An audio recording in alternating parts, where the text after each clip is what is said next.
ভাপা পিঠার আয়োজন চলছে। আজকে আমি পুরোটা দেখাবো সেদিন আমি কিভাবে ভাপা পিঠাটা বানাচ্ছিলাম। তো আজকে পুরোটাই শেয়ার করব সবার সাথে। আশা করি সবাই পুরো ভিডিওটা দেখবে। আসসালামু আলাইকুম। শুরু করলাম আজকে প্রথম আমার ভাপা পিঠা বানানোর রেসিপি। রেসিপি না, মানে আমি তো নতুন শিখছি এই জন্য আর কি।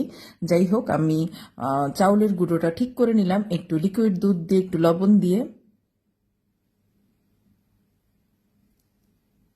রেডি করার পরে আমি এটাকে একটা চালনি দিয়ে একটু আরো মানে একদম আহ, চিনির মতো গুঁড়া গুঁড়া করে নিব। এটাকে কি বলে আমি জানি না, যাই হোক যেটাই বলে সেটাই করে নিব আর কি।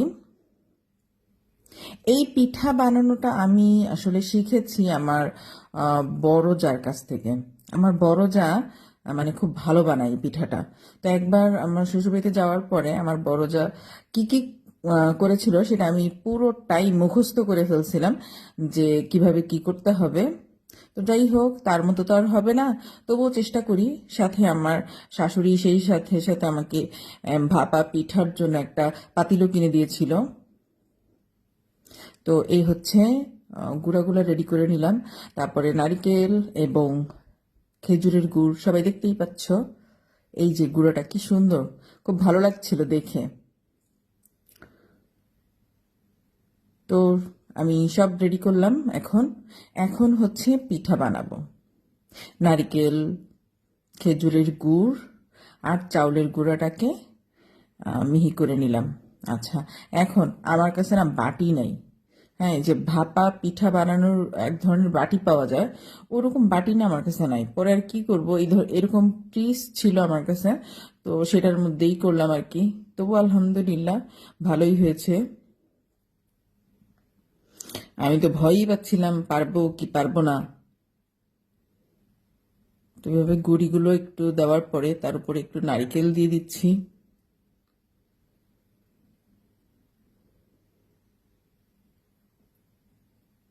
এইভাবে আসলে কয়েকটা লেয়ার দিলে বেশি ভালো লাগে। একটু নারকেল, একটু গুড়, তারপরে আবার একটু নারকেল।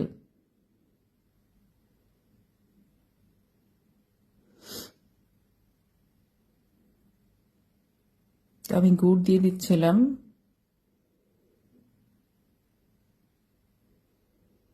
চামিচ দিয়ে আসলে ঠিক করতে পারছিলাম না, তো যাই হোক পরে একটু হাত দিয়েই ঠিক করে নিলাম।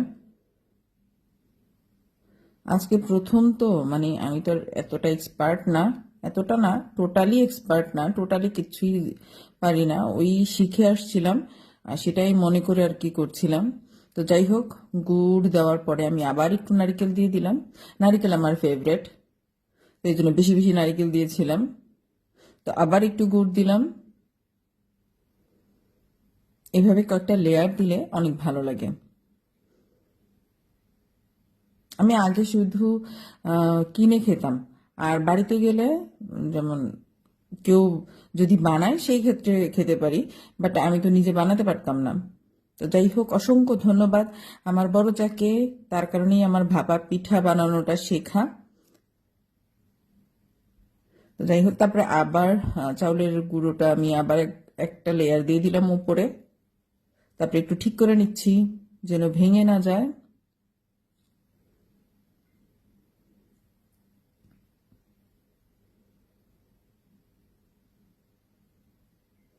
আমি মোটামুটি সব পিঠাই বানাই, কিন্তু ভাপা পিঠাটা আমি কখনোই বানাই নাই, এইবারই প্রথম।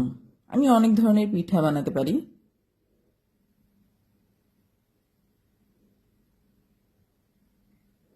যাই হোক, চেষ্টা করছিলাম যেন কোনোভাবে না ভাঙে।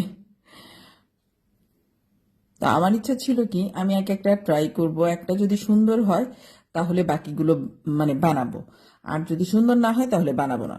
তো আলহামদুলিল্লাহ প্রথমটাই অনেক ভালো হয়েছিল।